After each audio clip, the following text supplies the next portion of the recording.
opening, and so we open another set of games here for the third time this year in the 6th season of the Maharlika Pilipinas Basketball League, ang Liga ng Bawat Pilipino. In the first game, we feature the IMUS Agimat. Carlo Velasco had a great game for them, his best game of the season for his new squad. He was previously playing for the Valenzuela Classic. And on the other side, the PASAY Voyagers will be looking to be led by Warren Bonifacio Anyu. He had another great game in their last game, although it ended up in a loss. That's why they hope to bounce back here against the IMUS Agimat. Later on at 6 o'clock p.m., the Sarangani Marlins will be tangling with the Binyan Tatak Gel Beast Motorcycle Tire. And at 8 o'clock p.m., the Abra Weavers will be defending their home floor once again against the Valenzuela Classic. Naimbag nga malem sa inyo lahat, sa lahat na nanonood sa atin sa MPTV Channel 98 on Signal, Satellite Channel 53 on the Pilipinas Live app, on Facebook, and on YouTube. Good afternoon once again. This is Javi Palanya alongside Coach Mike Perez.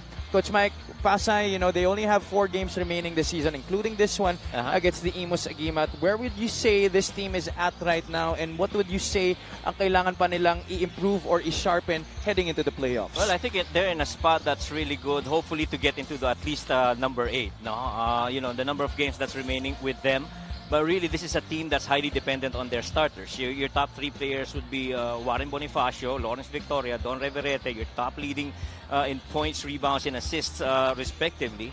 And so other guys gotta step up, lalo na wear and tear, medyo dumadami na rin ang games and minutes na nalalaro nito mga players na to. Well, let's see if in this game, their bench players will step up and give production sa kanila on both ends of the floor. Di lang naman kami ni Coach Mike ang magdadala sa inyo ng coverage for our set of games this afternoon and this evening. We also have Miss Andrea Indicio as the third member of our broadcast panel. Andrea, good afternoon. Well, una sa lahat, magandang hapon sa ating mga kaliga all the way here from Abra with a few remaining games para sa ating parehong kupunan ngayon. Para sa PASAY, syempre ang goal nila ay panalo lahat ng remaining games. Well, sa kabila naman sa IMUS, ang goal na lang daw nila is to make these remaining games as memorable as possible. Actually, nakakagulat at nakakatuwa nga because when you enter the dugout of this IMUS team, very light at very energetic pa rin ang atmosphere nila despite the result of the season para sa kanilang kupunan. Ganito daw kasi yung mindset nila as a team according to Coach Eric C. Ang problema hindi dapat pinoproblema, dapat sinusolusyonan. At ang paglalaro dapat source ng kasiyahan, hindi source ng kalungkutan. And I bet we could all agree with that. Right, gentlemen? Tama ka dyan, Andrea. That's very nice to hear coming from a team that hasn't really performed well in this season, itong IMUS Agimat. Let's take a look at the team standings, beginning with the Northern Division. Coach Mike, what's happening here? PASAY currently number 6 right now. Yeah, and they have 5 more remaining games, and it's very crucial itong mga remaining games ng PASAY. Lalo na 2 of them would be against Zamboanga and Nueva Ecija.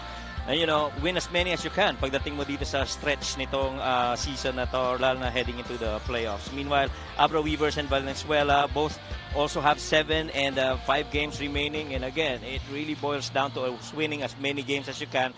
Matter of fact, if Abra completes all their remaining games, they'd be even pushed to number 4. But if not, they might have a battle at that number 8 and number 9 spot. We'll talk about that later on in their game. Dito naman sa ating Southern Division team standings, IMUS here second to the last in this division with only 1 win and 21 losses. Yeah, and totoo naman yan, no? I like what Andrea just reported. Somebody just gotta be very joyful, at least cherish the opportunity of playing here. Samantalang ito naman Binyan later on will again try to win as many as they can. The top 2 teams that they will go up against will be Davao and Iloilo in the hope of landing in the number 4 or at the very least getting to the number 8 spot. Things are only gonna get more interesting from here. Not that it hasn't been interesting the entire season, pero ngayon heading into the playoffs, we now see which teams are gonna be ready enough to prepare for the postseason. Let's talk about the last game of the IMUS Agimat. It was another loss para sa kanila, their 21st of the season. After going up against the Pampanga Giant Lanterns, they got another Herculean task in front of them in facing the San Juan Knights. What made it even tougher was that your top scorer, Nem De La Cruz, wasn't there. And so IMUS really struggled to keep it up with the Knights. Carlo Velasco and Jameson Hero each scored 13 points apiece, while John Gonzaga provided 10 more points. They really got dominated by San Juan. Minus 15 difference on field goal makes and rebounds, and at least 20-point differential between points in the paints, including bench points, especially without Nem De La Cruz. Sa kabilang panig naman, the PASAY Voyagers, they went up against the Caloocan Batang Kankalu in their last game. It was also a loss para sa kanila. It was a slow start, just like what IMUS had against the San Juan Knights in this game. They did make a comeback in the fourth quarter, Coach, to stem the tide. Unfortunately, the advantage was just too huge for them to overcome. Yeah, they really just had difficulty from the get-go, and they trailed at the first half. Their deficit was swelling in the second. 45 and 60 after 3 quarters. He got outscored 26-17 in the fourth. I mean, let's face it, it was a really good game also by KG Canaleta in that game. It was actually a decent field goal shooting game, but lesser mix. It was the 3 points, the rebounds, and the second chance points that really spelled the difference and that loss to PASAY. Well, we'll be seeing another victory here for PASAY to bounce back and further their climb in the Northern Division team standings, or will IMUS surprise us with a victory? Let's go to Miguel Pere. To everybody, and welcome to the first game of our triple header here at the Governor Andres B. Bernos Memorial Gym in Bangued, Abra. IMUS Agimat versus PASAY Voyagers. This is the 2024 Manny Pacquiao's MPBL Season 6 presented by Extreme. Let's meet our starters. First, for the IMUS Agimat VA Drones. Starting at guard, number 19, Jonix Rosales. To guard, number 31, Nam De La Cruz. Starting at center, number 72, Kenneth Estabilio. Forward, number 41, Richard Albo. And the other forward, number 77, Carlo Velasco. The head coach for IMUS is Eric C. Assistant coaches Joseph Ochada, Marlon Zambrano, and AJC. Team consultant is Rick Katakutan. Team owner is Ruby Navarro. Now, the starting 5 for the PASAY Voyagers. One guard, number 22, Paul Manalang. Forward number 9, AJ Coronel. The other forward, number 13, Dr. Fly, Don Reverente. Coming in at center, number 4, Warren Bonifacio. And at 2 guard, number 1, Lawrence Victoria. The head coach is Marlon Keith Martin. Assistant coaches Vic Escudero, Hubert De Los Santos, Willie Generalao, Windel Cadiz, Cholo Martin, and Adrian Bocal. Team manager is Jonathan Tulibas. Team owners are Miggy Ligot, Raul Bacalso, Lavin Castro, JD Castro, and Dian Calixto Rubiano. Referees for this ball game are crew chief Ryan Cunanan. Starting 5 of this game brought to you by SportsMax, powered by PlayMax, the official online entertainment partner of the MPBL. Win to the max. Jonix Rosales, Ken Estabilio, Richard Albo, Carlo Velasco joining the returning Nem De La Cruz para sa IMUS Agimat. On the other side, the PASAY Voyagers will be beginning this game with Paul Manalang, Lawrence Victoria, Warren Bonifacio, Don Reverente, and AJ Coronel. Thank you so much for joining us for the first game of our Saturday triple header here in the University of Bangued Campus Abra. Naimbag nga malim sa inyo lahat. To everybody watching on MPTV Channel 98 on Signal, Satellite Channel 53 on the Pilipinas Live app, on Facebook, and on YouTube. This is PASAY versus IMUS. Abby Palanya on the call, joined by Coach Mike Meres and Miss Andre Indicio. The Voyagers win the tip here. PASAY currently at 14-9, number 6 in the Northern Division. Voyagers have 2 All-Stars named to our All-Star game, particularly Lawrence Victoria, who is going to be a starter for the Northern Division All-Stars, while Warren Bonifacio will be a reserve. Yeah, that pretty much are the top 2 players, points and assists para dito kay Coach Marlon Martin, who we'd like to say happy birthday. Also, belated happy birthday to Coach Marlon. The other day ata, or yesterday, yung birthday niya. Oh, yeah, I think so. I think yesterday. Yeah, I think it's yesterday. Happy birthday to Coach Marlon Martin. There you see him on your screens. Yeah, and Coach Marlon Martin really has done a good job of, bringing these guys to where they are season after season. And a lot of dependencies on these 2 players, Warren and Lawrence. But, the other guys really need to step up para dito sa Voyagers. PASAY got on the board with a point there after that free throw. IMUS now with possession. Richard Albo joined this team late this year after coming back from an ACL tear. But it didn't really seem that Richard Albo was out for a long while. Oo. He still possesses that same fire from before, that scoring that we're used to seeing. Yeah. And last played for Bacolod here in our league. Yeah, and alam mo naman, pagdating sa outside sniping, talagang maaasahan mo yan. Si Richard Albo. Even if he's moved up in age, he Oh, yeah. continues to age like fine wine, as with all of our, most of our veterans here Yeah. in the league. Mapapasana all ka na lang. Ikaw rin naman, coach eh. I love you, Javi. Bonifacio on the block. He's doubled here by by Nem de la Cruz and Richard Albo. That's a turnover for the Voyagers. De la Cruz gets a screen from Estabilio. A handoff now to Rosales. Albo on top. 6 on the shot clock for the IMUS Agimat. Rosales has to take it. That's short. Estabilio manages to get a hand on it, but Pasay eventually ends up with it. Here come the Voyagers. Manalang, pull-up jumper, no good. The tap goes to Estabilio. Well, again, much as we talk about yung mga ibang bench guys para kay Coach Marlon that need to step up, Manalang is really one of those guys na kailangan nila, lalo na sa point guard spot. Even Caballero is a guy that they clearly would be depending on that spot. Still no field goals in this game para sa parehong koponan. Bonifacio puts the ball on the deck. Tough shot there against Albo and Estabilio. There's another foul against the IMUS Agimat.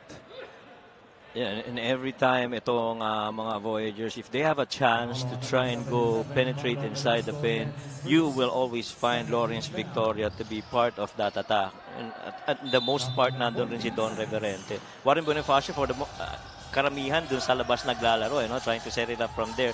Very rarely do you see him in post-up situations because he's really good from the perimeter also. That's one of the few times that we'll see him in a post-up.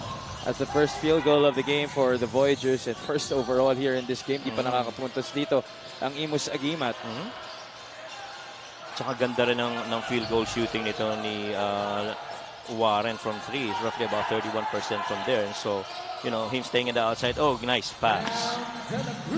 Estabilio locating Nem de la Cruz underneath. Excellent team play there for the IMUS Agimat. Something that we don't really see a lot from them this season. That's right. And in terms of assists, they roughly would average about 20 per game. And they're 21st, not in the top. But, few times you've seen just like those. Manalang tried to get a pass outside. De la Cruz picks up the ball, but he loses it out of bounds. Unforced turnover there for the Agimat. Yeah, actually, itong Agimat, sa mga bottom pagdating sa pag-take care ng ball. As we see this beautiful give and go, little blind pig action, and that finished by Nem. That's our play of the game, brought to you by Suzuki. IMUS gets a stop. Almost 4 minutes gone by here in the opening quarter. De la Cruz attacking the defense of Lawrence Victoria. Fadeaway jumper, no good. Manalang looking ahead. Bonifacio down low to Reverente. Back to Warren. Bonifacio takes it from 3. That's long. Board goes to Carlo Velasco. At saka kita mo si Warren, komportableng tumira sa labas. Kasi naintindihan niya kung hanggang saan ang range niya. And he never second guesses himself. Rosales misses from downtown. Rebound kept alive here by IMUS. Albo drops it off. Estabilio could not finish from up close. He was looking for a foul. No whistle blown. Voyagers will set it up in their half court. Two-man game between the two North All-Stars here. Bonifacio now with it. Warren looking for a teammate. He hands it off to Coronel. AJ push shot. That's good. Yan ang isa talaga sa mga kailangan ng Voyagers na mag-step up. Coronel is got that athleticism and understanding for the game and very familiar with the system of Coach Marlon. And you know, if they get into the playoffs, he's gonna be a vital piece in that rotation. Siya yung parang Swiss knife nila dito sa kanilang kupunan, no, Coach? Oo, totoo yun. Kasi athletic, kaya bumantay, kaya magbaba ng bola, gets the ball on the floor. You know, he does what's asked of him. 6.9 points per game this season, as well as 1.2 assists per game. And there you go, AJ Coronel knocking it down from the outside, showing the range. He's only a 10% three-point shooter this year. That's right. I was gonna say that 10% three-point shooter, pero kita mo yung kalmadong tira na yan. And if that flows into coming to the playoffs, that's gonna be big for AJ because that's gonna help spread out the floor and allows him to create some more. His three-point shot is brought to you by Extreme One-Stop Shop Appliances. AJ Coronel knocking it from downtown, and that extends the lead of the Pasay Voyagers to 6-8-2 under 5 minutes to play here in the first.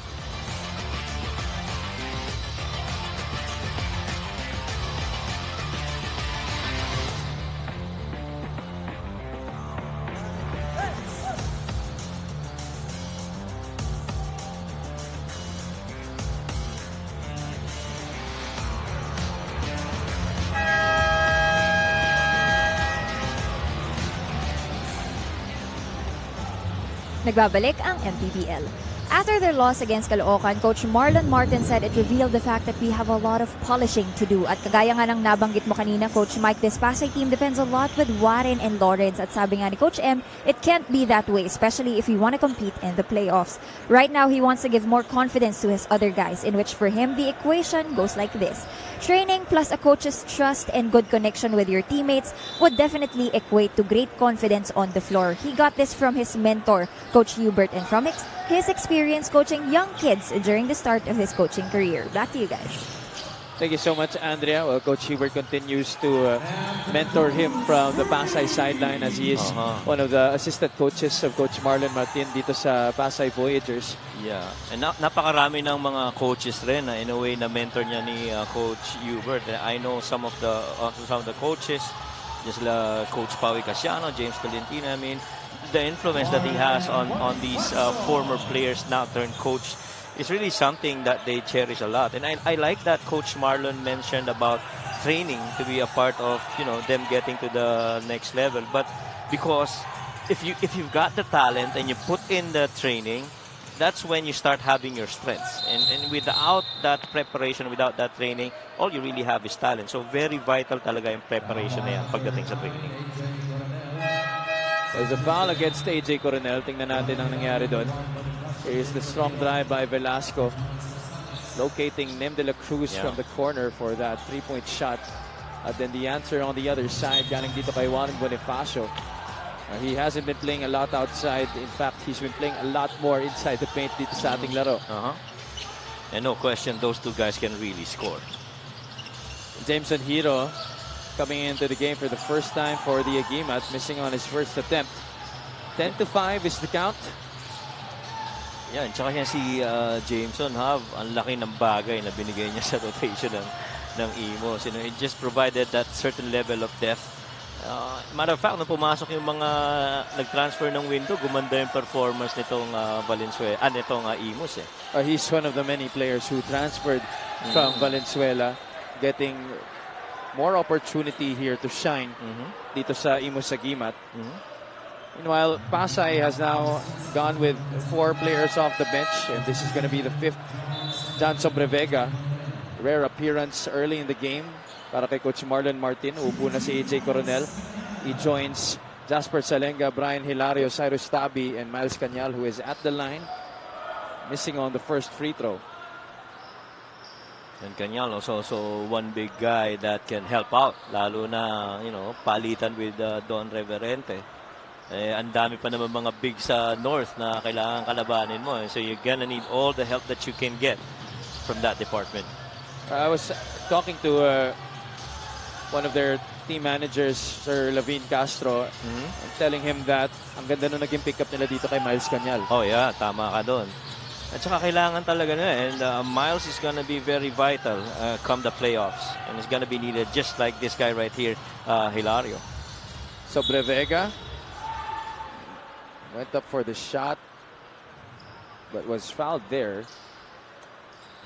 Tsaka ang dami rin sa side ng Voyagers na very serviceable. As we see Coach Eric C. right there, he's done a good job of trying to make something out of the situation para dito sa IMUS din and keeping everything light, no? Para sa kanila despite the records that they have. Hilario receives the inbound. Obvious heft advantage there against Dem De La Cruz, taking advantage right away. Ito si Brian Hilario. Si Hilario is actually a guy that's got a good mix of heft, post-up, and footwork. May range din yan sa labas, di ba? May good 15 feet in that can finish. And it's really just tough because in the division, masyadong malaki, maraming malalaki na nakakatapat siya. Too many bigs in the north right now that he goes up against. And so, when mostly, parang small ball na nangyayari dito kila Voyagers. Brian Hilario averages 4.3 points per game, 2 rebounds per contest, a 77.8% free throw shooter from the line this year. But you know, Hilario has had a handful of good games this year para sa Pasay Voyagers. At saka match up rin challenge din kasi with Brian. I guess he gets to only play roughly about mga 9 minutes per game, which is pretty low considering kung ano yung value na pwede niya ibigay dito sa Voyagers. Another stop for the Pasay Voyagers. At may foul na itatawag muli laban dito sa IMUS. They were already in penalty earlier on that foul on Brian Hilario rather. Yan, gusto ko yung activity na yung kay kanya. You pointed it out na napakaganda ng pick-up nila dito for the Voyagers, and you know they're really reaping the investments that they have on Miles. Kanyal back at the line. First free throw is good. Pasay slowly trying to pull away here. IMUS has had trouble putting points on the board here in the first quarter. They're just 2 out of 10 from the field.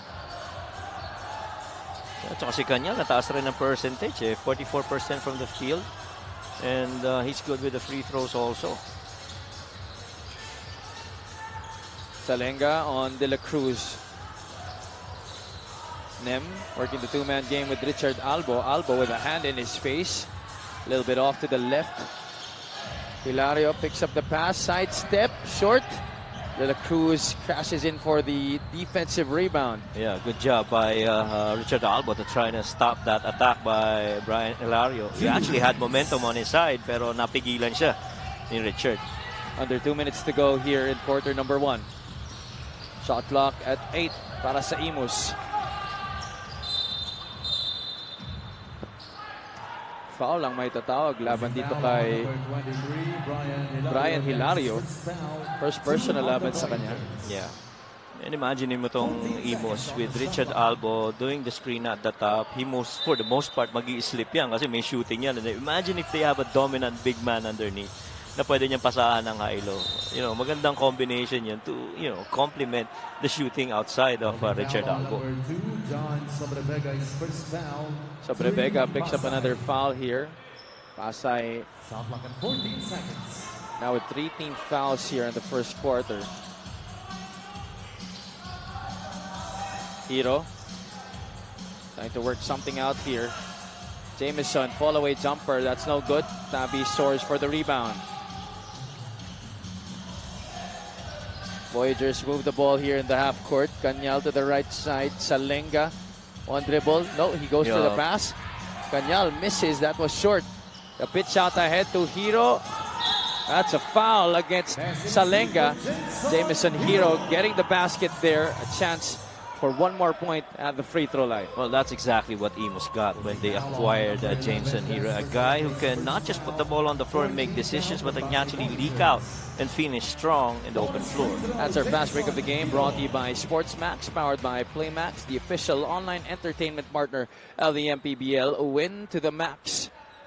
Tsaka ang laki ng miniature nito, Have, no? Coming from, was it Valenzuela? He played before, right? Yeah, correct. Yeah. And so to play, you know, limited minutes there, now with all this exposure that he's getting, talagang ang laki rin na naging maturity nito ni Jameson Hiro. Primarily, dati talagang parang one-on-one player lang talaga to si Jameson Hiro. That's what he was known for. Correct. Coming into the MPBL. But here in IMUS, But Coach Eric C has given him a lot more responsibility to organize the offense and set up his teammates. So it's not just about scoring and trying to break down the defense anymore. Tsaka dati sa Valenzuela, halos nakatayo lang siya palagi in the corner, just waiting for the other guys to try and create situations. But now, you know, he orchestrates. Once he gives up the ball, he moves around and tries to find different actions that could help out offensively. Meanwhile, Brian Hilario getting the forward pass from Miles Cañal. Foul there galing kay Richard Albo. Kanina napigilan ni Richard Albo yun, pero ito hindi na. Naunahan na siya sa step ni Brian. A chance to get 3 points the old-fashioned way. Ito si Brian Hilario. Hilario had his best game of the season in that game against Caloocan. He scored 14 points. 4 out of 6 from the field. And you straight up feel he's really so much better than his usual average of 4 points, 2 rebounds, and 1 assist. You know, lalo na dun sa point production because he knows how to score, especially on the perimeter and even in post-ups. 10-point lead for the Voyagers. 30 seconds to go here in the first quarter. Hiro gets to step on sobre Vega. Slows down for a bit and kisses it off the glass. Swapping yun. Galing kay Jameson Hiro. Yeah, and he's just really provided that steady force, at least for IMUS right now in the first quarter. Although they haven't broken into the 10-point mark yet in the first. Last shot time for the Voyagers. Salenga. Inside the pass coming from Daniel Aguirre. Locating itong si Jasper Salenga underneath. Yeah, and if you have a team that actually tries to gives up a good shot for a better one, and is conscious about that time and able to finish, you know you've got a good one. And the Voyagers are really one of those teams that you look at. Oh, both teams are actually off to a slow start. Hirap ang parehong kupunan na makapuntos, makakuha ng field goal. The first point was actually off a free throw for the PASAY Voyagers. And then slowly, both teams started to get into a rhythm. AJ Coronel knocking down that 3-point shot, showing the range there in the first quarter. And then the running game for the Voyagers also was on display, as Brian Hilario was one of the guys who finished on the break for the Voyagers in that first quarter, helping them with this 10-point lead at the end of one. 19-9, our first quarter score is brought to you by GameX Sports, the official online basketball lending partner of the MPBL. Basta ending GameX.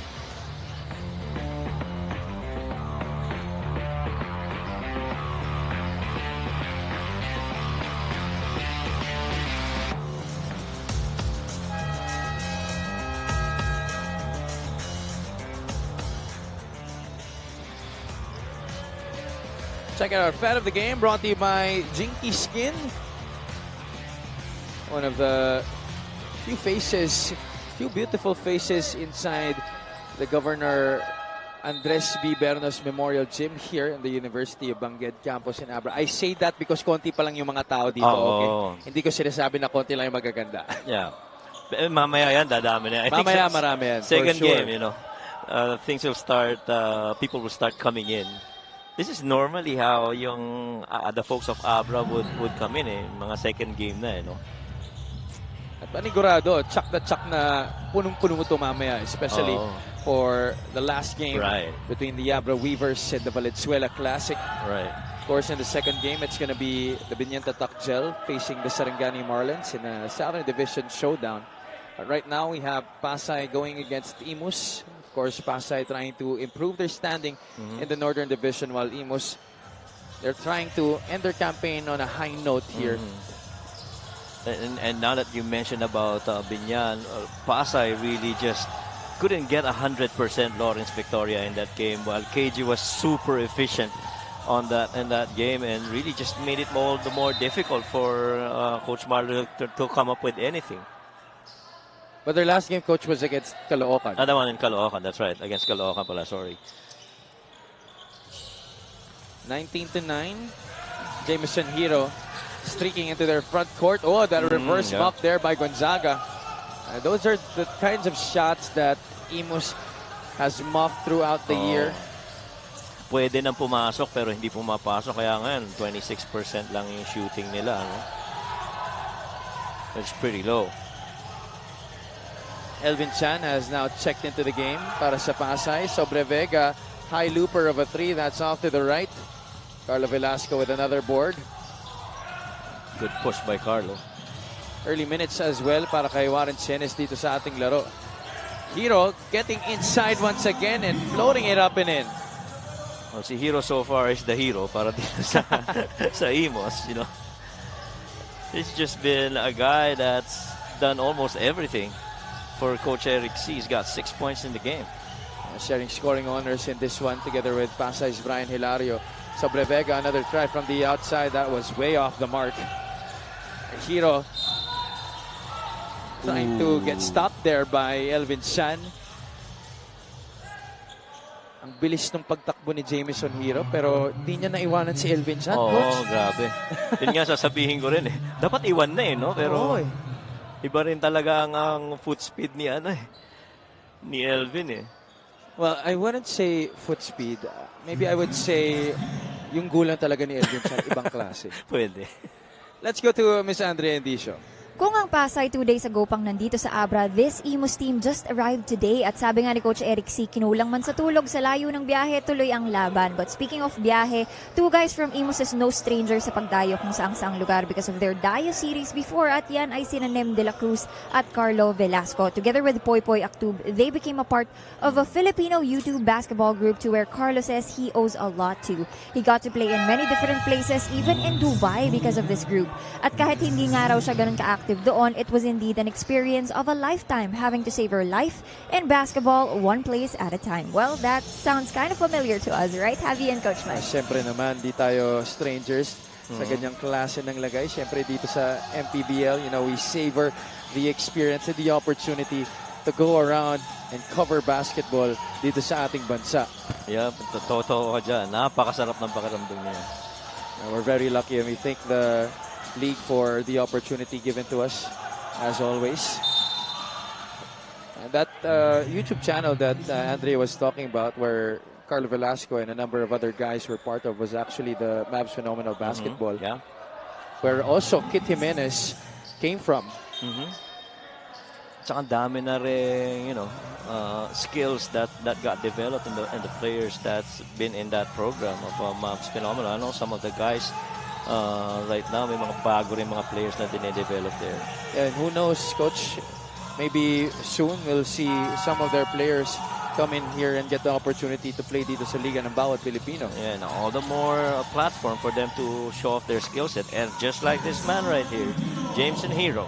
He continues to be the hero for the IMUS Agimat in this game. Now 9 points sa ating laro. He's oozing with confidence here in this game, Coach. And he's 4 out of 6 from the field, and that really just shows yung kumpiyansa sa opensa nitong Jameson Hero. This guy usually starts games, but here sa ating laro, Coach Eric C. opted to get him off the bench as Paul Manalang scores there for the Pasay Voyagers.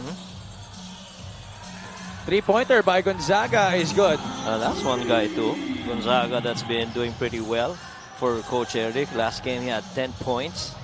And, you know, very good defender din ito si John. He's very active on the floor trying to go and defend against his opponents. He was the first guy here, Coach, inside the venue. Already working on his activation and then putting shots up. Right. To make sure that he's going to be well prepared for this game, you know, despite the lack of rest that they got, the lack of sleep because of their early trip this morning dito sa Abra. And one would like to think yung game against Pampanga somehow maybe fueled the fire here for John to actually be performing better in the following games, and which brings him to come here, to your point, na mag-shooting na maaga to activate. Binibiro ko nga siya kanina, baka maubos yan. Hindi, Coach, marami tayong baon. Ayan. Gusto natin marinig. Jonix Rosales will come in para kay John Gonzaga. Sometimes it's hard to tell the difference between Jonix and John. I was gonna say the same. Buti na lang, nagpakulay ng buhok si John. Oo. I was gonna say the same. Sa malayo, magkahawig, pati body frame eh. Yun na nga eh. Aguirre goes to the other side. Lones Victoria is back in the game. His team up by only 4 now. Manala, corner pocket Yeah. 3. That's money. They're gonna need more of that from Manalang. He's actually pretty good from 3, 40% from there, and overall from the field he's about 45%. And so you know that he can actually score, and he learns how to pick his spots just like Nem de la Cruz, but that time he missed. Manalang making up for a scoreless game that he had in their last game against the Caloocan Batang Kankalu. He already has 5 sa ating laro as Warren Chenis gets on the board for his first basket of the game. You know, things are starting all the more to be pushed offensively para dito sa Voyagers, and Lawrence Victoria with that kick to the corner for Manala, all net. A 3-point shot is brought to you by Extreme One-Stop Shop Appliances. After IMUS got to within 4, Pasay now on a mini 5-0 run. Timeout coach Eric C. and the IMUS Agimat.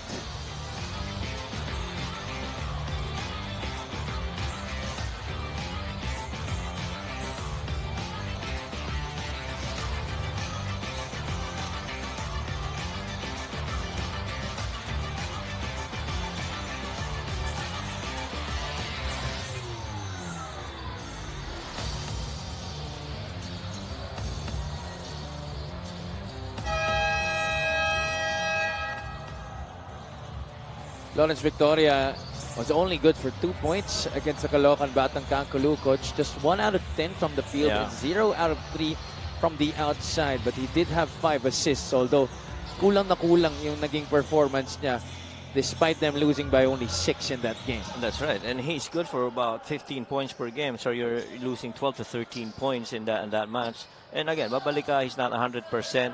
And so this is a good time for him to try and recover, lalo na as they try and head into the playoffs. But then again, it also depends on the performance of the other teams.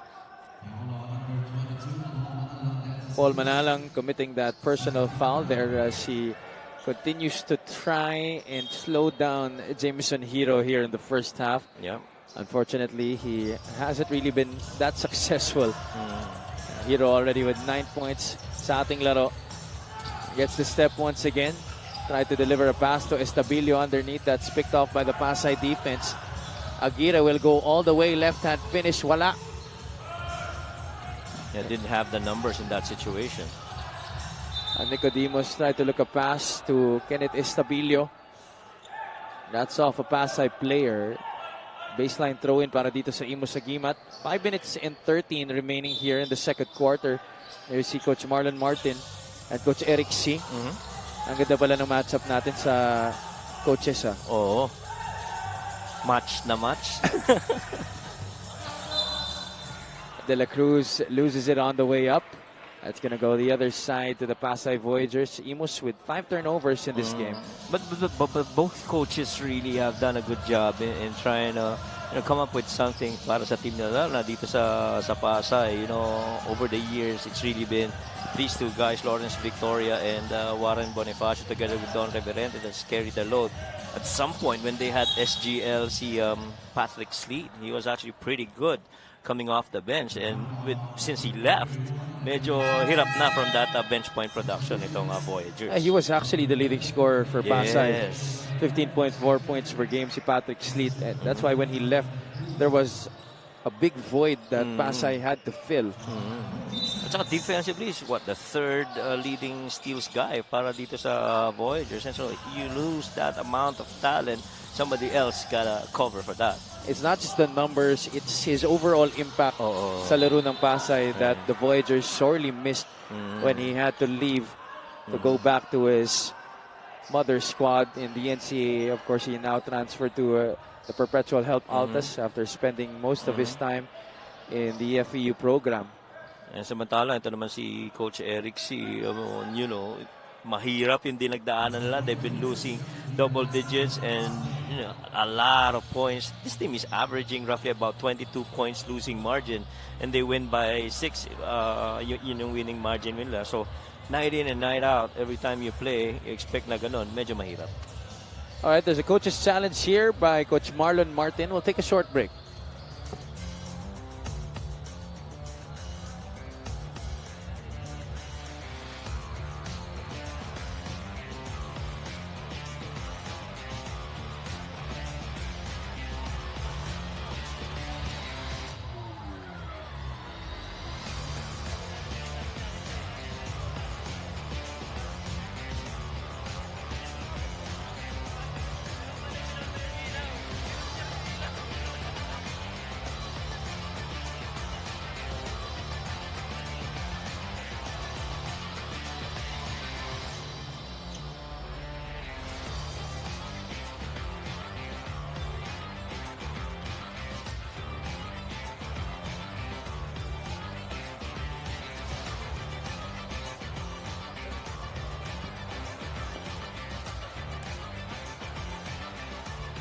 Upon review, the challenge was unsuccessful. Unsuccessful challenge for Coach Marlon Martin and the PASAY Voyagers. Tingnan natin yung last play. Here, Jameson Hero tried to get to the basketball. And Coach Marlon thought that it was off Hero. Hindi natin masyado nakita dun sa replay na yun. But our referees decided that it was indeed off a PASAY player. I think AJ Coronel. Richard Albo will come back into the game, and this is more clear. Clearly off the foot of AJ Coronel, that's right. This 5 right here on the floor for Coach Marlon, this could be the strongest 5, possibly in some games heading into the playoffs. You know, Manalang, AJ Coronel, and your top 3 in Don, Warren, and Lawrence. Talagang hirap na hirap pa rin bantayan ni Paul Manalang, si Jameson Hero dito sa ating first half. And Hero just trying to run circles around Manalang. Yeah. If you're guarding against Jameson kasi, you have to have really quick reaction, because if you're just gonna rely on your speed, there will come a point that he will leave you on that quick decision to either go left or go right. Saka coach, hindi siya pwede sumundot. Kasi talaga maiiwan siya. That's what happened in that last play. You know, he tried to reach in, eventually committing that foul. You really just have to stay in front of the guy. That's a nice feed. Nicodemus there scoring. Good pass right there.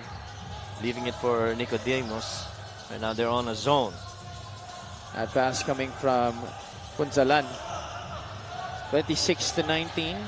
7 points ang kalamangan dito ng PASAY Voyagers. Manalang asking for it. He gets the pass from Warren and drains it from the outside. Well, at least despite the struggles guarding Jameson Hero here in the first half, Manalang has tried to make up for it with his outside shooting here. That's the second three-pointer of the first half. Tama ka doon. And I really just love teams who actually go to the weak side on a post-up as an option, because for the most part, lahat nakatayo na lang, no? And so you want to look at different options, and you have a really good passer down the post with Warren Bonifacio. If that pass is not coming, see that clear shot right there by Manalang, you can even post up itong si Warren Bonifacio. 8 puntos na sa laro for the former UST Growling Tiger. Coronel gets it out to Lawrence Victoria. Victoria eventually rejects the screen. They go inside to Coronel. Was bumped there. Kind of a late call. The foul will be called against Punzalan. Well, that movement on the side of the Voyagers really stems from Lawrence Victoria being a difficult cover. Use or reject a screen, you know he's going to be able to make something out of it. And not everybody's gifted to play the two-man game. You have to have really good skill set in deciding what the reads are and what your decisions would be. And Lawrence happens to be just one of them. Junior Punzalan initially was begging Coach Eric C. to make a coach's challenge for that last foul call on him, kasi pangatlo na yan sa laro na to. But I think Coach Eric C. decided that hindi niya na muna gagamitin ang kanyang coach's challenge and will try to save it for later on in this game. Yeah, they're in a good spot. They're down only by 11 with the entire second half coming, and 3 more minutes here in the second. Kasi usually at this point, almost out of reach na yung naging kalamangan ng IMUS Agimat. Correct. And now if they just try to keep themselves within striking distance, it's a good opportunity for them to get their second victory of the season. Rosales goes inside, swatted away by Warren Bonifacio. And make no mistake about it, this is an important game para dito sa Voyagers, because of the 5 remaining games that you have, 2 of them would be against Nueva Ecija and Zamboanga. And so you want to sweep those 5 games, and so that you have a firm hold on the playoff spots. Because otherwise, medyo may complications pa maaari mangyari, because meron ring lumalaban na iba pa for the playoff spots na natitira. Nakasingit dun sa ilalim si Junior Punzalan. This guy, very unorthodox player, but he gets things done. That's right. And sometimes, it's not a matter of being able to make it look sexy, but if you're effective, then that's good, right? Lawrence Victoria kissing it off the glass there. Bank is open on a Saturday para kay Lawrence Victoria, extending that PASAY lead back up to 13. Punzalan again attacking with the left. Couldn't get the bounce on that shot. He was able to get past the primary defender and see the middle of the lane, but really couldn't make that basket. Si Punzalan. That's already the 4th personal against Junior Punzalan, and that puts IMUS above the limit. There's that bank shot of a 3. Galing dito kay Lawrence Victoria. Actually, his first field goal of the game. There's a timeout on the floor. 2 minutes and 16 remaining here in the first half. Magbabalik ang Maharlika Pilipinas Basketball League.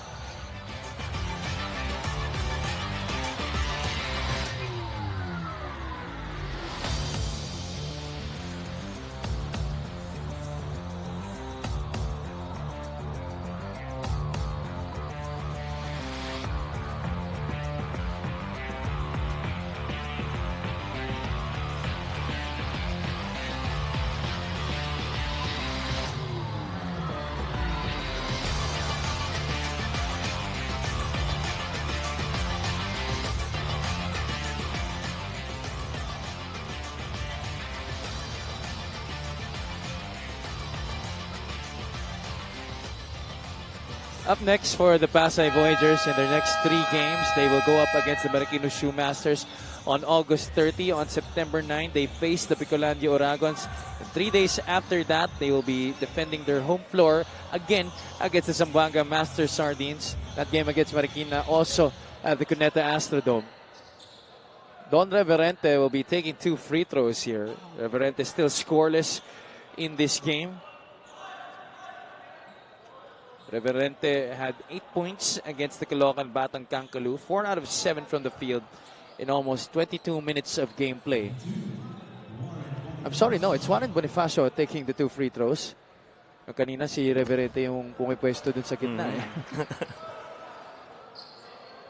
Bonifacio currently with 4 points in this game. There you see his season average is 14.9 points, 8.3 rebounds, 75.8% from the charity stripe. Pretty good from the line rin itong si Warren, which is good because he gets fouled a lot on the floor. 1 out of 2 on that last trip. Estabillo in the middle, drop step, fall away jumper is short. Yeah, that's what I was saying earlier. Kung merong high-low na maganda sana sa ilalim, it would even relieve some of the pressure either on that big or Richard Albo up top. Oh, what a fake there by Warren Bonifacio. Beautiful play by the big man. Iba rin talaga yung skill set nito si Warren. Big man na may parang guard skills pag nasa taas. And he doesn't really have that much speed, but his timing on his moves, very impressive. Tama ka doon. Minsan kasi it's really not about the speed, it's about the change in direction and the change of pace. After all, yung movement dito sa basketball, it's really a burst. Diba? Hindi siya katulad ng marathon na constant speed lang all throughout. Tama ka dyan. And also, Coach, the decision-making on when to use it. Correct. That's what's been remarkable about Warren Bonifacio. He continues to improve. 6-1 in terms of the turnovers dito sa ating laro. Bonifacio attacking left, passing to Coronel. AJ from downtown. And we were just marveling at how Warren Bonifacio's been doing real good as on the guard skill set. Ay, isa na naman yung pinakita niya, Put the ball on the floor, see what the secondary defender is going to do, and then make decisions out of it. And that happens to be a forward helping out on his drive and freeing up AJ Coronel in the corner. This is Warren Bonifacio's 2nd assist of the game and AJ Coronel's 10th point of the match. First guy in double figures dito sa ating laro. Bonifacio and Coronel, they were shooting prior to this game. Naglulusutan sila. Talaga? Hindi makashoot si AJ kanina. Buti na lang ngayon, nakakashoot na siya. Oo. Siguro sabi ni Warren, eto pa, tira ka pa, tingnan natin kung pag di mo na-shoot to, lusot ka sa akin sa halftime. Buti na lang. That explains the kind of trust that Warren Bonifacio has on his teammate AJ Coronel. Na kahit na kanina, hindi makashoot at talagang lumusot si AJ Coronel sa kanya kanina. And Warren really has been that kind of guy, even in his Mapua days. Bad miss from the outside there by John Gonzaga. Well shot. IMUS has been held scoreless for the past few minutes here, while the Voyagers have now opened up a 19-point lead. About a 5-second differential between the shot clock and game clock. AJ Coronel goes inside, floats it up, rolls off the rim, but he will go to the line for 2 charities. AJ Coronel doing a great job here in the first half para dito sa Pasay Voyagers. Coronel already surpassing his total from the last game against the Caloocan Batang Kankalu, where he had 8 points and 4 rebounds. Yeah, and by tendencies, ito talagang si AJ is really comfortable going downhill, coming from the top. If he's to put the ball on the floor and try to finish on the lane, lalo na on that middle side of the floor. We've seen games from last year na he was really good on those spots. I actually kind of resonate with his game. Ito si AJ Coronel, you know, not really much of a jump shooter, but able to get inside and finish. I see your vids. We'll take a short break here bago pa kami magkalokohan dito ni Coach Mike Perez.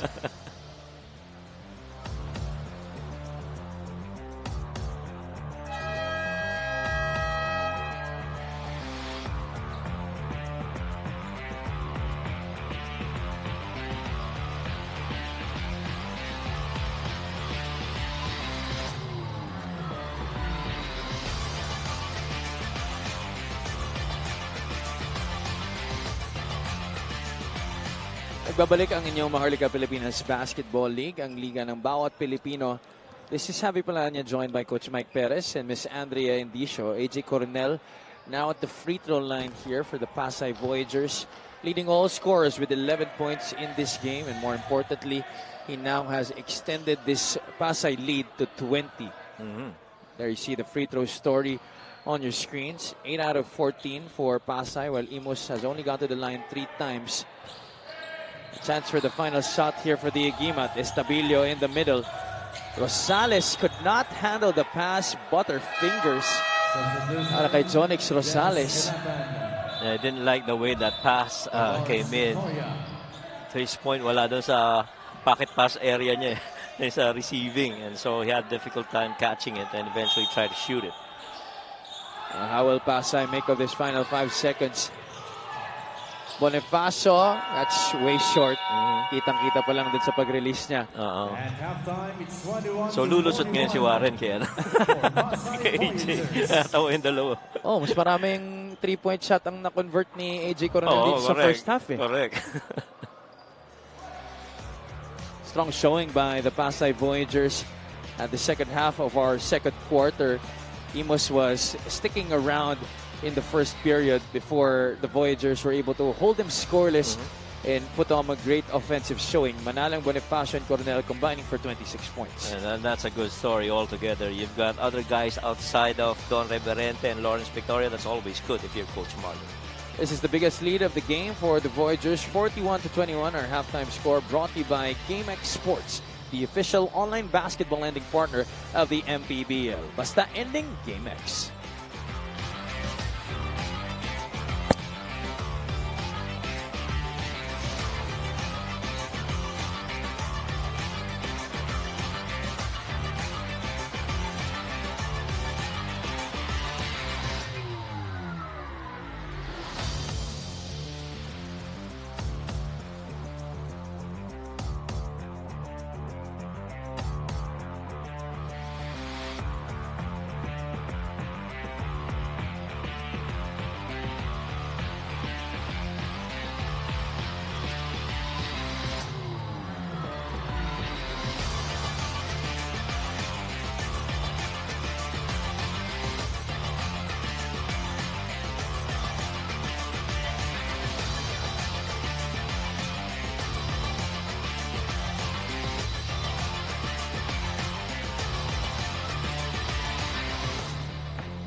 Welcome back to this game between the PASAY Voyagers and the IMUS Agimat. We're at the half where the Voyagers are ahead by 41 to 21. We're still here at the Governor Andres B. Bernos Memorial Gym here in the University of Bangued campus in Abra. The numbers after the first 20 minutes. Coach Mike, break this down for us. Well, 43% shooting, so much better para dito sa PASAY compared to that of IMUS. A lot of that is because of all the volume shooters of IMUS. It's actually James and Hero that went really good from the field, shooting 66%, going 4 out of 6. Samantalang sa side ng PASAY, 4 players actually shooting at least 40%. And you're talking about Warren Bonifacio, AJ Coronel, who has not missed from the field yet, got twice from 3, and then Philip Manalang and Brian Hilario as well. The points of the turnovers are really one of the key strengths of itong PASAY, getting 5 points of the 7 turnovers that they forced. And the rebounds and assists just really follows how the ploy has been para dito sa Voyagers. So, Coach, judging from these numbers, for IMUS, it's all about minimizing the turnovers and knocking down shots. That's right. And somebody else got to score, efficiently outside of James and Hero.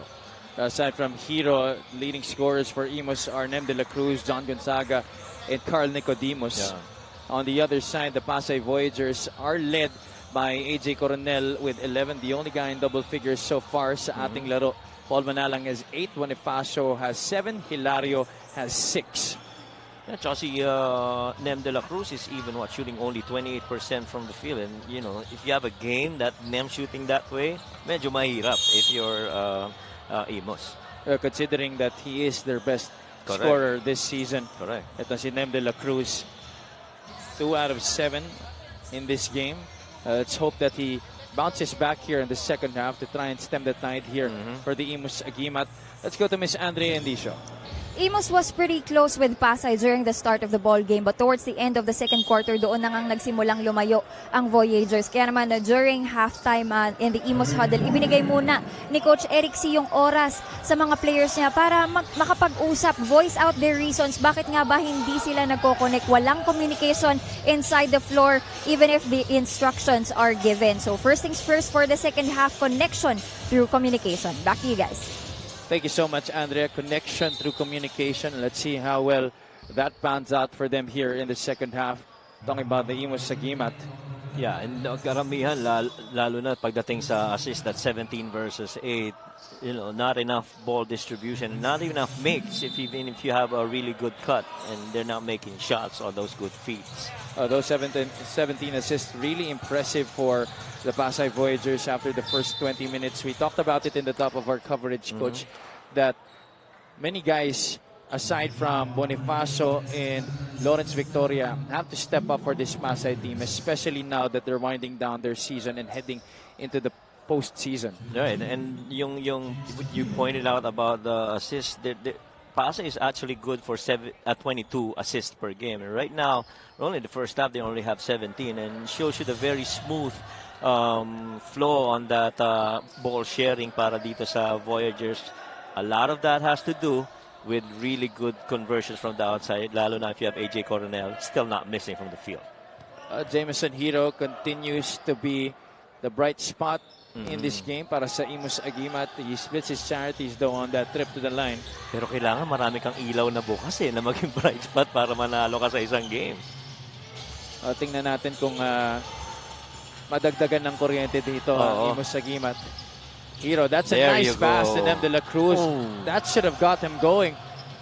They missed another easy basket. They missed a number of that in this game. Yeah, that's what we were pointing out earlier. Very makeable shots na minimintis nila of assisted passes. Bonifacio able to sneak into the middle, draw a foul. Laban dito kay Nem de la Cruz. That's already number 3 against them. Yeah, yan ang mabigat dyan. Pangatlo na yan. And so, will he get the bench or will he stay on the floor to help out offensively para dito kay Coach Eric C? And they don't really have a lot to rely on coming off the bench. Talking about the IMUS Agimat, they only have 3 players on that bench. Talking about Jonix Rosales, Carl Nicodemos, and Junar Ponzalan. Tabi on the left side. They go to a cutting one in Bonifacio. Coaches would always tell you, the faster that you think, the faster that feet is gonna move. And Warren Bonifacio is just about the fastest thinkers in the game, and so he understands already kung ano magiging decision niya on the next play. And another turnover for the IMUS Agimat. Two guys on the floor. Richard Albo, one of them. That's a jump ball situation in favor of the Agimat. Take a look at this play of the game brought to you by Suzuki. Cyrus Tabi delivering a feed to Warren Bonifacio. Everybody busy ball watching on the ball side, forgetting the weak side dive of Warren. Estabilio finally getting one underneath after quite some time. He's been missing a lot of easy shots too. Tsaka mahirap dito, alam mo. We talked about Richard Albo being a scorer. But right now, he's only attempted once. And he's never made any attempts ever again. Pero ang daming beses nakita mo kanina sa middle ball screen sa taas, palaging flare out si Richard, but he's not getting the ball. Coach, kasi ang nangyayari dito, Jameson Hero trying to break down the defense at almost every possession, and he tries to go inside the paint. Kaya yung mga pasa niya, karamihan talaga kay Kenneth Estabilio or the players cutting like them de la Cruz, not really locating shooters like Richard Albo. Correct. And Albo there picks up another foul. That's second on Richard Albo. So importante rin, if your leading scorers are the ones leading in turnovers too, medyo mahirap din yan. You know, right now it's Nem de la Cruz got 2 turnovers alongside with James and Hero, so a little bit more efficiency, I guess, on that end of the floor. You cannot afford to, you know, be down even further in this game if you want to have a really good trip going back to Manila later on. Jameson Hero couldn't convert on the dipsy-do. Reverente was swatted away there by De La Cruz. Hilatan decides to pass it off. Reverente trying to go to Cyrus Tabi inside. Hero was leaking out, but De La Cruz couldn't get it to him. Good deflection then ni Estabilio. Estabilio almost fumbled the pass. De La Cruz deep corner here, attacking baseline.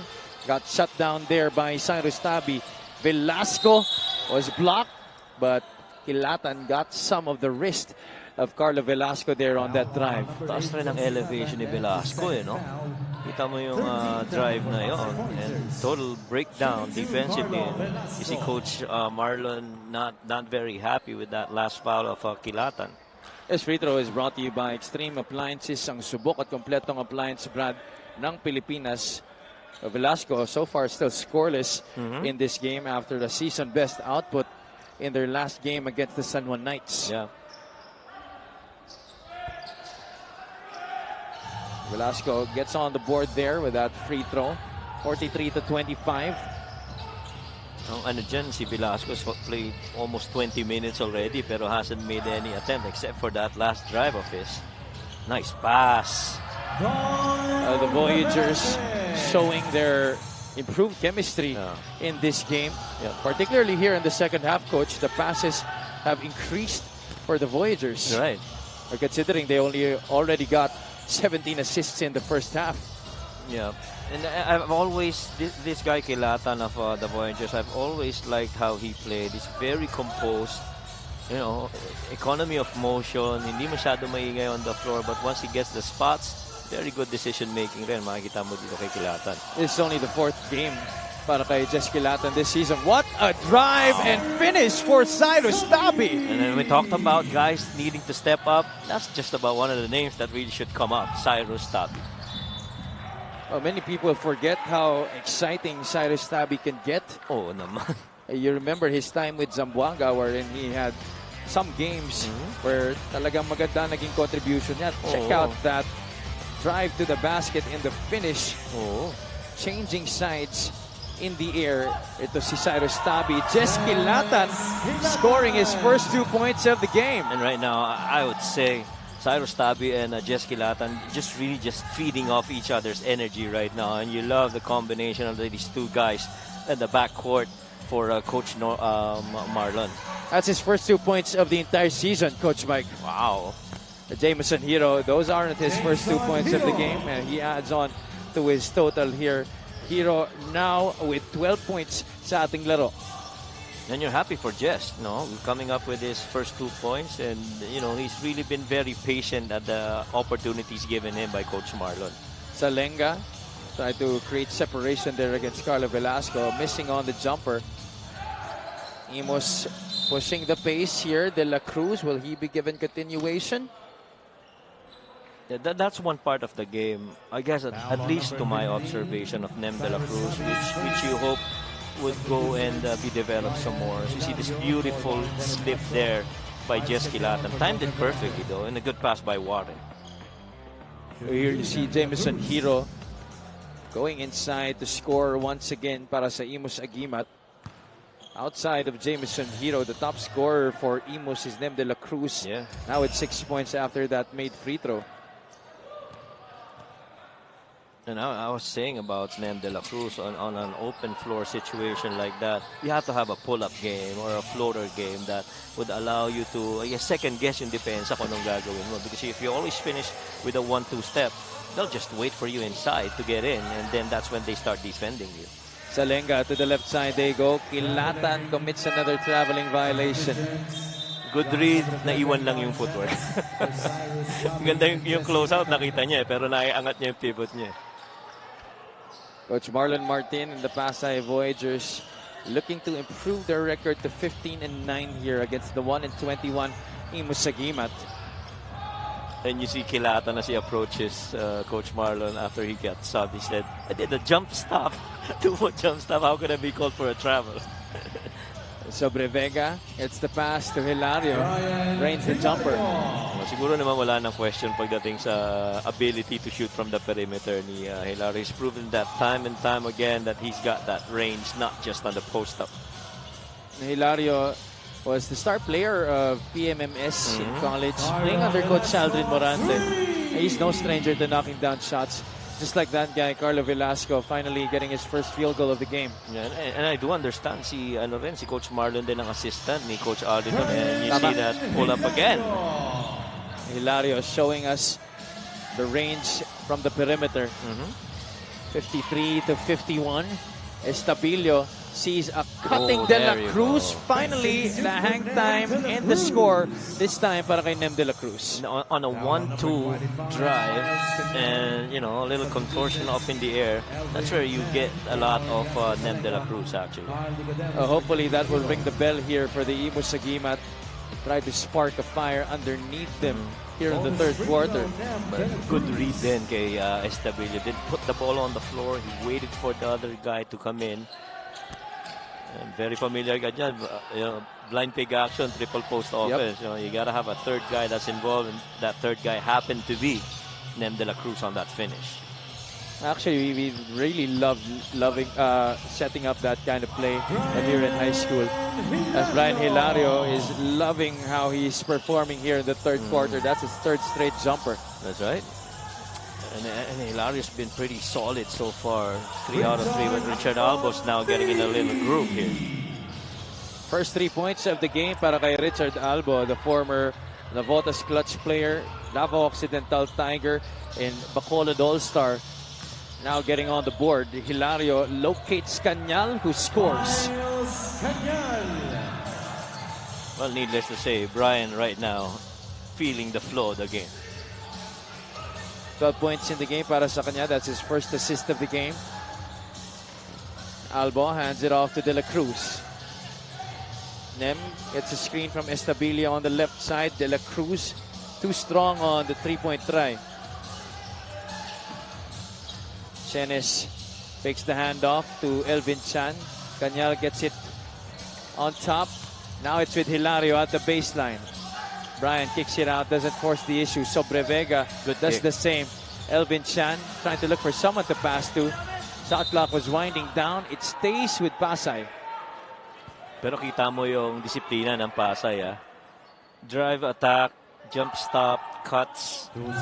Hindi nararatel kahit pababa na yung oras. At talagang hindi nila pinipilit sa loob, coach. Yeah.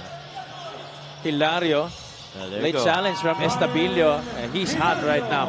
Hasn't missed from the field so far in the third quarter, if I recall correctly. And Brian's been pretty good. 80-85% from the field right now. That's 4 made jump shots here in the third quarter alone para dito kay Brian Hilario. 23 na ang labang dito ng Pasay. Estabilio rolls to the basket. Getting a little bit of punishment there from Elvin Chan and John Sobrevega. Well, you know, Elvin is going to always be in there trying to get physical with opponents. Si Elvin Chan, favorite yan ni Wesley Gonzalez eh. Talaga? Oo. Bakit naman? He's marveling at the fact at Elvin Chan actually still being able to perform. Oh, yeah. Despite the not so usual body frame for an athlete. Yeah. Minsan yung ano na lang talaga eh. Yung mentality of how you play the game. He's one of the smartest players for the Pasay Voyagers. So he doesn't, I guess, offensively on the skill set, he doesn't overdo things. You know, he doesn't over dribble, he doesn't overpass. You know, he's just really confined to the basic fundamentals. Yeah, he just really tries to play within the system. And I think, tama. you know, for Coach Marlon Martin, he keeps Elvin Chan on this team because he feels like when Elvin is on the floor, he's an extension of Coach Marlon. That's right. At saka yung ano yung tapang sa floor, lang bagay na binibigay niyan. Sienes, Euro step, kicks it out to Kanyal. Kanyal still has it, puts it off the glass, a little bit too short. But Sienes picks it up. That's another turnover for IMUS. 9 now in the game para sa kanya. Pasay has actually caught up to that number. They have 7. Sobrevega has missed a lot of three-point shots badly in this game. Well, so far, offensive rebounding, you know, itong Pasay Voyagers have been doing real good. They have 9 offensive rebounds against that of only 2 para dito sa IMUS. IMUS is even a better offensive rebounding team than that of Pasay, and so very uncharacteristic in that stat line para dito sa IMUS. Oh, that's interesting. Considering the type of big men that Pasay has on their team. You have Bonifacio and then Kanyal coming in late in the season for Bacolod, and not to mention Don Reverente. Right. I put into that mix AJ Coronel as well. Actually, +3 in terms of offensive rebounding itong IMUS versus that of Pasay. Nicodemus could not get to the pass. Well, I'm guessing over for Estabilio. Well, I'm guessing on that discussion of the offensive rebounds, well, maybe it's because Pasay has a better field goal percentage than that of IMUS. And So that could actually be the case. yeah, and so that 3 offensive rebound difference. 59-37. 8-second differential between the shot clock and the game clock. So Brevega goes to Elvin Chan. IMUS sticking to that zone. Sienes from downtown. So Brevega puts it in. Again. Junior Punzalan, the bounce pass to Nicodemus. Carl takes it. Overshoots the mark. Elvin Chan ahead to Hilario. Could he get it on time? Will that count? Oh boy. Elvin Chan and Brian Hilario making that play happen there for the Pasay Voyagers. And so far, this has been a quarter of Brian Hilario. Make no mistake about this. Tingnan natin dun kung sumakto sa oras. Yung tira ni Brian Hilario. Ooh, no, I don't think that's gonna count. Very clear that it was still in his hands when the clock read 0. Pero ang ganda ng lundag. 14 points in the game para kay Brian Hilario. Take a look at the highlights of the game brought to you by SIP Plus, the official hydration partner of the MPBL. Elevate your hydration. It was certainly Brian Hilario's quarter in quarter number 3 after scoring 6 points in the first 2 quarters. He went on to score 8 here in the third period, all on jump shots. Yeah, and they had 10 more rebounds in this quarter to go along with 8 more assists, and really just goes to show you rebounds and ball distribution has been the key here so far for the Voyagers. Well, IMUS was able to catch up offensively against the Pasay Voyagers in that quarter number 3, only down by 4 points in that period after being outscored 22-12 in the second frame. But still a huge advantage for them to try and overcome. 61-37.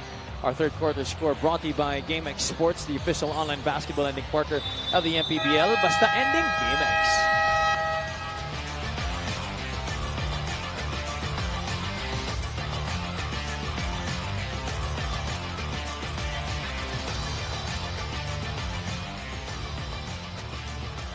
Check out our fans of the game, brought to you by Jinky Skin.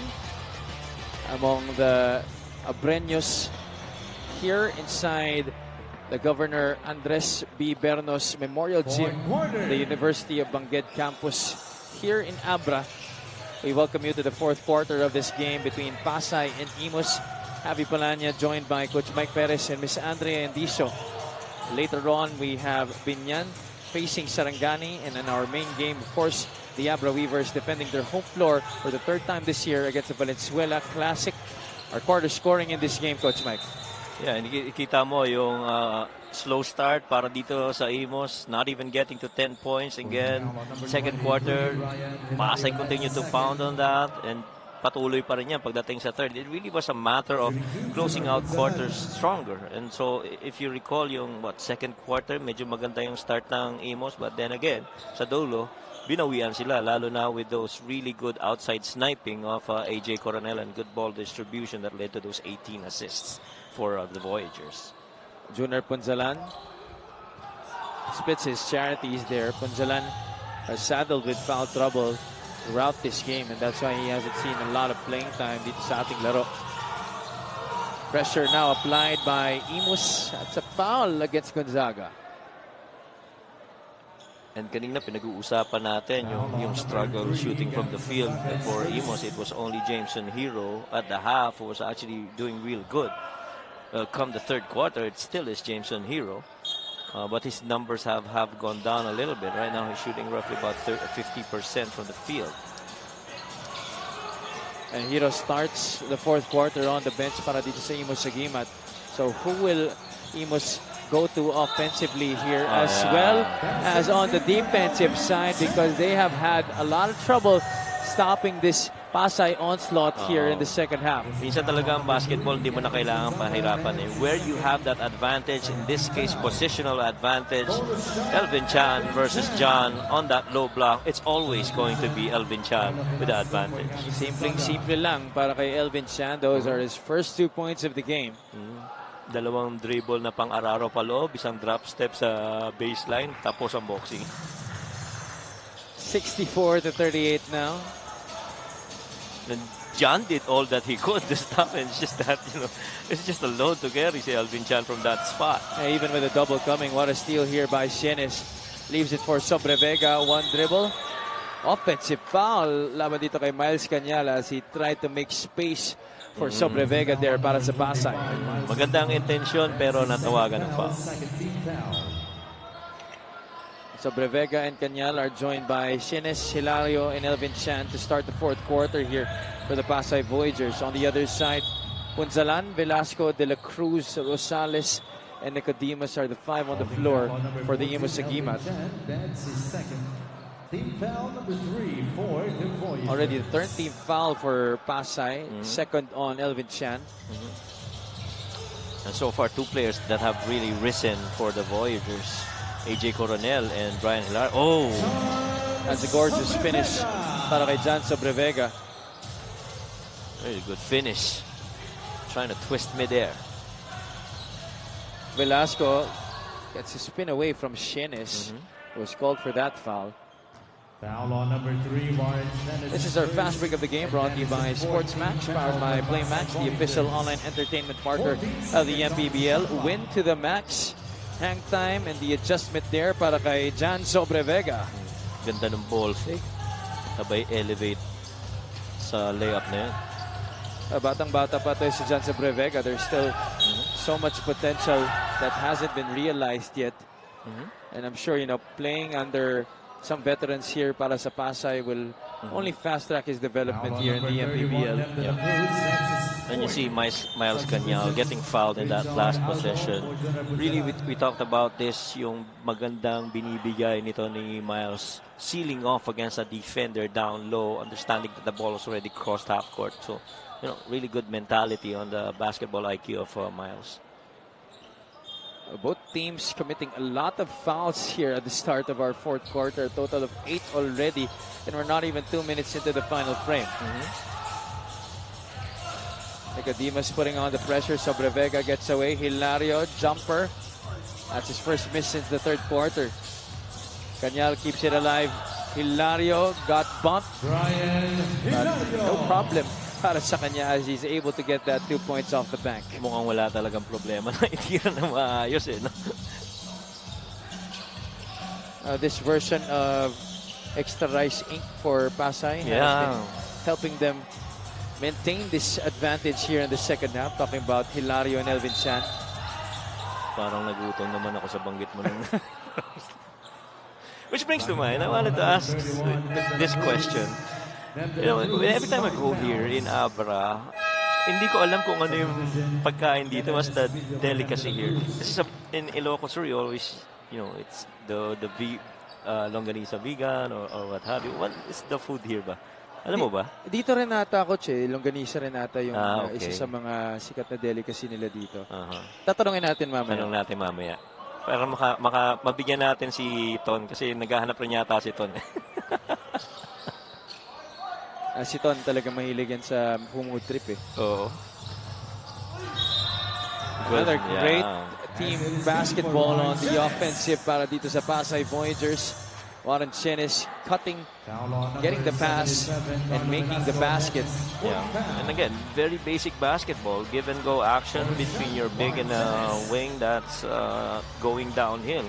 And so far as the way that they've played itong Voyagers, these second guys coming off the bench doing it this way, all the more gives the rest needed by their starters. Well, we were talking about, the lack of production from the bench para dito sa Pasay Voyagers, especially now that they're winding down the season. This game is a good opportunity for them to really improve on that bench production as Elvin Chan comes crashing into our A-boards near their bench. Well, it's not just John Gonzaga who doesn't stand a chance against Elvin. It's even the A-board. Hindi ko alam kung sino yung nasaktan kung si Elvin Chan o yung A-board Sa sobrang lakas ng bunggo ni Elvin, napaara yung A-board. He was able to convert on a 3-point shot, but this is still a huge lead for them to overcome. Let's see if there's still a run para dito sa IMUS Agimat. Gonzaga could not finish on the finger roll. Yeah, and so after John made the basket earlier, medyo struggle from the field.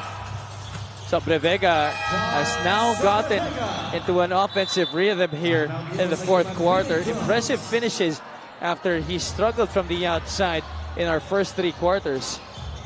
Take a look at this one, Coach. Yeah, and again, dribble penetration, the same thing that he did earlier, a little fake before going for that shot, but I love that 2-foot jump start before he made that layup. 72-41, 6 minutes and 39 remaining in this game.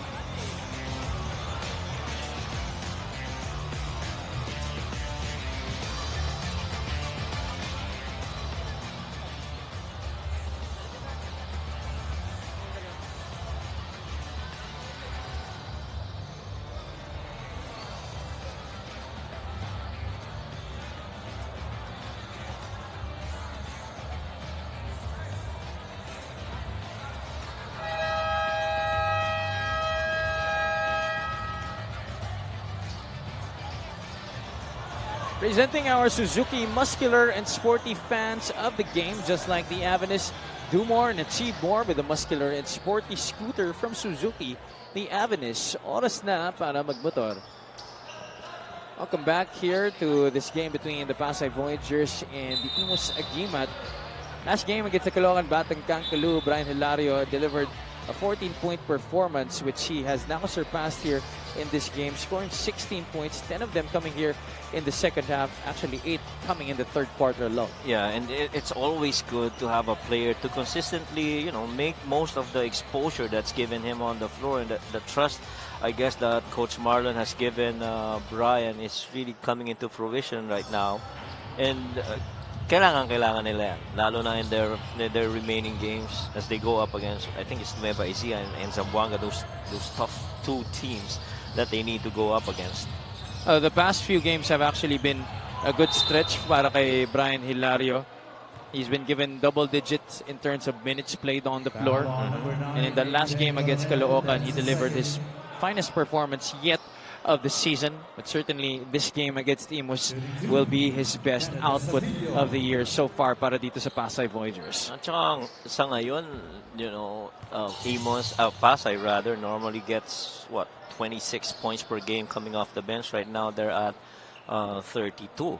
And so that's so much better from that standpoint. This free throw brought to you by Extreme Appliances, ang subok at kompletong appliance brand ng Pilipinas. Another miss from the free throw line there for the IMUS Agimat. They're now 6 out of 15 from the charity stripe in this game. It's been a slow fourth quarter here between these two squads because of the number of fouls committed by these two teams. Both squads already in the penalty. They have been for a couple of minutes now. Okay. Carlo Velasco called for another there. That's 5 fouls now para kay Carlo Velasco. That's going to be it para sa kanya. And Junior Punzalan will come in, but he too is already in foul trouble with 4. Yeah, and see the Voyagers are really taking advantage of the absence of rim protection para dito sa IMUS. You know, and so they just keep on pounding that ball down on the low block. Either you pound it or you get action on the weak side as the point of attack. So really just keeping it very simple para dito sa Voyagers. Daniel Aguirre is scoring on his first point of the game. 1 out of 2 from the free throw line. Punzalan getting the rebound. 73-42, but that's an easy takeaway for Aguirre. Salenga will try his luck from downtown. Swishes it through. 6 3-pointer of the game out of 20 attempts for Pasay. 3 of those, I guess, came from AJ Coronel. Kakabalik lang sa laro nito ni Jamison Hero after missing the most of that third quarter. I believe Coach Eric C. wanted him to get a lot of rest in that period to help him perform this final quarter of the game. And here he gets into an altercation with Daniel Aguirre. Yeah, kasi previous to that play, medyo merong konting activity sa kanilang dalawa. And so, binalikan lang ni Hero at nakipagkwentuhan dito kay Aguirre. That's the second foul. Unsportsmanlike foul called on Jameson Hero. Our referees didn't even have to review it anymore. Talagang tinawag na agad ni crew chief Ryan Conanan yung unspo na yun laban kay Jameson Hero. So Aguirre troops back to the free throw line here. And you like that our officials are actually making quick decisions on situations like those. Now in a game that's blown out this way. Lead is 33. Daniel Aguirre with a chance to get it to 34. He trickles that second one inside para sa Pasay Voyagers. Tingnan natin yung nangyari doon. Ayun yung tapik ni Aguirre. And then Hero comes back to try and trip him. Yeah. Salenga, same spot, different result. Punzalan off to Jameson Hero. IMUS into their front court. There's a foul against Coronel. No, it's going to be against Salenga. Yeah, and you see immediately Jameson Hero, I guess, apologizing to Richard Albo because Albo was already in the corner. He could have fed him that sweet corner spot. You know how Richard is from 3.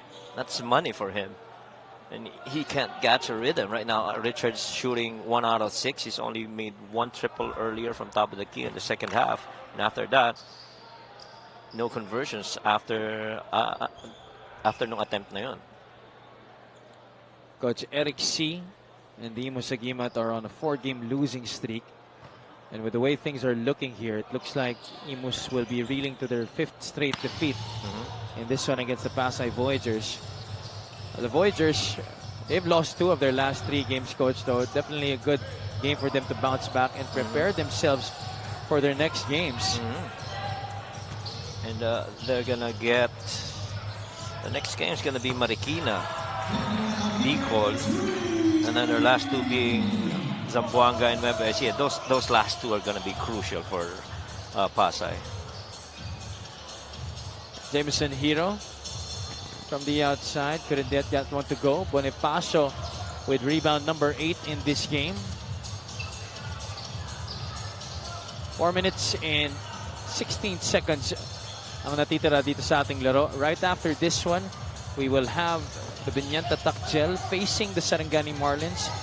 At syempre sa ating main game, the Abra Weavers defending their home floor for the first time, for the third time Yeah. this year against the Valenzuela Classic. Heavy playoff implications in that one.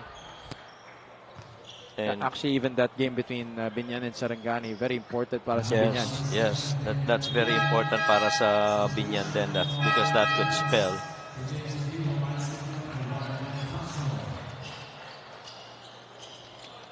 could spell the result of their attempt at the playoffs. Albo missing on the first free throw. It hasn't been that good of a ball game para dito kay Richard Albo. Not really getting a lot of passes. Jameson Hero opting to go inside and try to set up guys like Estabilio instead of kicking it out to his shooters like Richard Albo. Salenga, left wing 3 is good. And so it sure looks like PASAY is gonna take care of this assignment.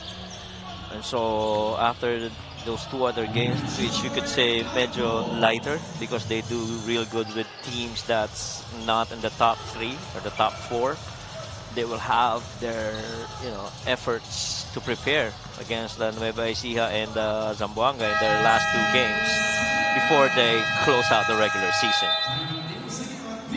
Jasper Salenga now in double figures para dito sa PASAY Voyagers. A 3-pointer earlier, and then this drive inside, leaning into the defense of Richard Albo. Naisan niya doon ang ating veterano. At kailangan yan ni Coach Marlon para sa kanila, lalo na into the playoffs. 40 na ang lamang ng PASAY Voyagers. 3 minutes and 16 pa ang natitira sa ating laro.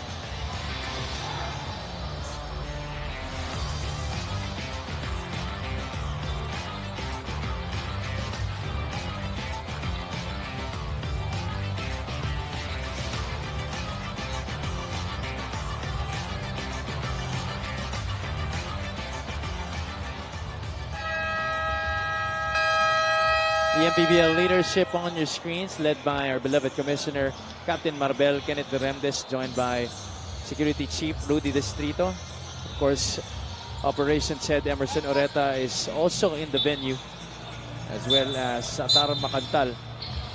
Warren Bonifacio in that game against the Caloocan Batang Kankalu, top scored with 20 points in that game. Pero dito sa laro na to, he hasn't been playing a lot, but still decent numbers across the board, Coach Mike. Yeah, so much lower yung minutes niya ngayon. He's only got 19 minutes in the game. Normally would average roughly about 30 minutes or so, 32 to be exact. And it's because of really good play by the guys off the bench. Let's go to Miss Andrea Dicio. Warren Bonifacio may be experiencing one of the highest of the highs in his career right now, but you know what they say, to achieve your highest, you must go through your lowest. At ibinahagi nga sa akin ni Warren ang kanyang lowest times in basketball. Una dyan, yung 2 beses daw nag-second runner-up yung team niya nung college. Not to discredit all their efforts, but we all get the feeling of knowing you're almost there, but still one step back. Pangalawa, yung revenge season daw sana ng team niya, but they didn't even manage to enter top 4. The hardest part was the fact that he was the captain ball. As the captain, the pain in the faces of his teammates made him promise to himself na never na raw niyang gustong makita at maramdaman yung ganon in his career. So now for him, he makes an effort to always make his teammates happy. Because if his teammates are happy, then Warren is happier. Back to you guys. Maraming salamat, Andrea. Well, good to see him be that leader that PASAY has leaned on this season together with Lawrence Victoria. Yeah, and you know that's what you need for a leader, to be thinking of your teammates first and trying to be a really good influence to the team. And, you know, those heartbreaks that he experienced during his time with Mapua and the NCAA, of course, definitely prepared him for his stint here in the professional ranks with the Pasay Voyagers. You know, sky's going to be the limit para dito kay Warren Bonifacio as he continues to get better and move forward. Yeah, and there always is a silver lining in situations like those. It's really just a matter of perspective and how you respond to it. And exactly how Warren's been approaching it, which is really good, turning it into a positive, I don't know, for this team right now in the Pasay Voyagers.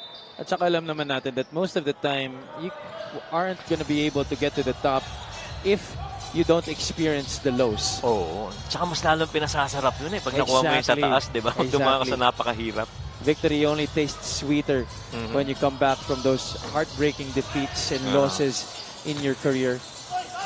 John Sobrevega trying to do another iteration of that dipsy-do finish inside. It's showing us a lot of his athleticism in this game so far, and that's what Sobrevega's been doing. Sobrevega so far with 6 points sa ating laro. Only his 6th game of the season suiting up for the Pasay Voyagers. Averaging 0.4 in terms of points. Dito sa ating pang-anim na taon. And the Voyagers right now, I'm sure, are looking at the other remaining games. Now that's going to end up for them. We now enter the final 2 minutes, brought to you by GameX Sports, the official online basketball lending partner of the MPBL. Basta ending, GameX. Richard Albo, a rare open look in this game, and more often than not, if you leave him that much space, that much time, he's gonna drain it. Yun yung hinihingi niya kanina kay Jameson Hero, yung corner 3 na yun. And sometimes that's all really a shooter needs, that time and that space to be able to make that shot. Punzalan has now used up all of his personal fouls here in this game. And he comes out in favor of John Gonzaga. Elvin Chan back on the free throw stripe. Chan so far with 3 points, couple of assists and a rebound dito sa ating laro. 1 minute and 37 remaining in this game. Now, Coach Mike, outside of the bench production, which Pasay has addressed in this game, what would you like to see more galing dito sa koponan ni Coach Marlon Martin? Well, I'd like to see more of the starters actually gelling with these guys that have actually, shored up from the bench. Not all the time you'll have all the starters on the floor at the same time. There'll be a good mix of starters and off the bench guys. And so if Salenga, Elvin Chan, who else? Aguirre and even Cañal could play alongside a really good rhythm basketball with the starters, that helps ease off some of the expectation and responsibility on your top 3 guys in Don, Warren, and Lawrence. And I'm sure yung mga starters mo would be more than willing to give that up so long as it's for the team. Andyan rin si Philip Manalang and AJ Coronel, who's been real good in the first half, those two. Pasay currently number 6 right now in the Northern Division. With this win, they will overtake the Abra Weavers at 15-9. Yung Abra kasi hindi kasing dami ng laro ang linaro compared to the Pasay Voyagers yet. Right. So there's gonna be a mix-up there between Pasay and Abra at 5 and 6. Right. Pasay is gonna be looking at the matchup in the postseason, possibly against Nueva Ecija right now or Manila. Yeah. If Pasay sweeps all these 5 games, including that Zamboanga and Nueva Ecija, they would end up with 19-9, which I feel is good enough to be in there, maybe at the 6 or 7 spot in the playoffs. But if ever they do lose those 2 tough games against Nueva Ecija and Zamboanga, they would end up with a 17-11 record, which is a little bit precarious because, the teams battling it out on the number 8 spot roughly have 11 losses to their record. Okay, hindi pa sila pwedeng magkumpiyansa dito, Coach. They can't get into a state of complacency because even if they're up there in the Northern Division team standings, hindi pa pala sigurado na talagang matatapos sila in the top 8. Yeah, and as much as possible, you know, you try to avoid those two teams, primarily Pampanga and San Juan, up there, because you know it's going to be a tough first round. And if you do get out of it, you know, another round is going to be pretty tough. John Sobrevega trying to add on to his total here with 14 seconds remaining in this game. Free throw shooting has not been very good for Pasay dito sa ating laro. Yeah. And they're shooting just 44%. And I'm sure yung usual average nila of 64, that's so much lower than the regular numbers that they have. But make no mistake about it, may mga teams naman na mga highly ranked na tinalo rin ng Pasay. They won against Batangas. They won against Davao. Who else? Quezon, they won by 3 points, right? That magical game in Pasay. And, you know, the good thing is they haven't lost yet in Pasay, right? Yeah, they haven't. They haven't lost a home game yet. And so that's one thing that could do well for the Voyagers. They pulled out a lot of surprises this season. But this one is certainly no surprise, getting this lopsided victory against the IMUS Agimat here in the University of Benguet campus in Abra. The first game of our Thursday triple header here in our venue. And really just a marvelous collective effort by the Pasay Voyagers. We were talking at the top of the coverage, guys having to step up off the bench, and you know, somebody answered that call, Javi. Our best player of the game is Brian Hilario. Our player of the game is brought to you by Daily Fantasy. Dito sa Daily Fantasy, hawak mo ang laro. A great showing throughout the game para dito kay Brian Hilario. First half was decent, but he amped it up in the second half to be able to earn Player of the Game award. Yeah. And it's been really just that good for the Voyagers.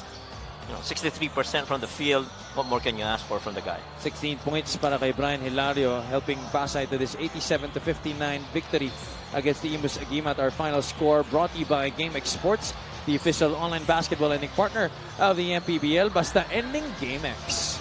Let's go to Ms. Andre Indicio, who is with Brian Hilario.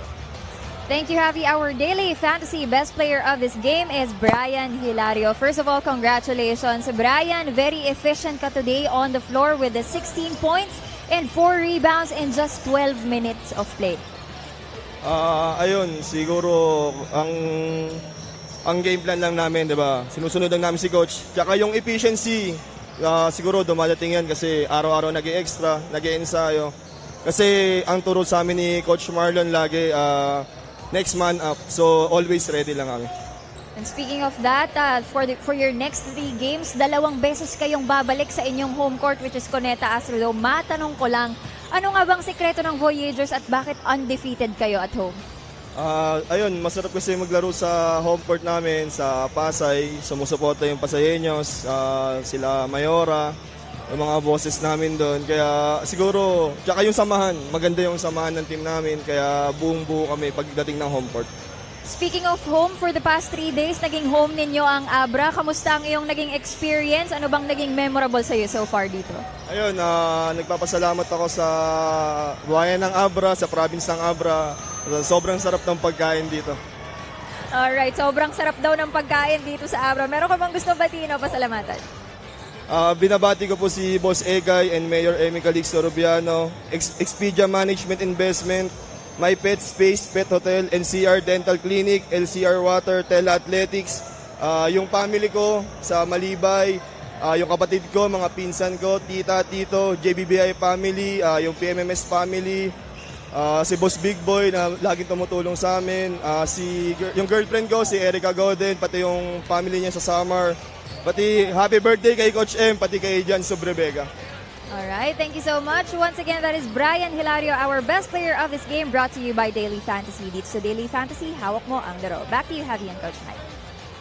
Thank you, Andrea. Congratulations to Brian Hilario and the rest of the Pasay Voyagers for moving up in the team standings in the Northern Division. They're now 15-9. Maraming salamat sa pagdalo sa aming coverage for this first game between Pasay and IMUS. Up next, we have the Sarangani Marlins tackling the Binyanta Takjel Beast Motorcycle Tire GameX for the second game of our Saturday triple header here in Abra. Huwag po kayong aalis. Magbabalik ang Maharlika Pilipinas Basketball League, ang liga ng bawat Pilipino.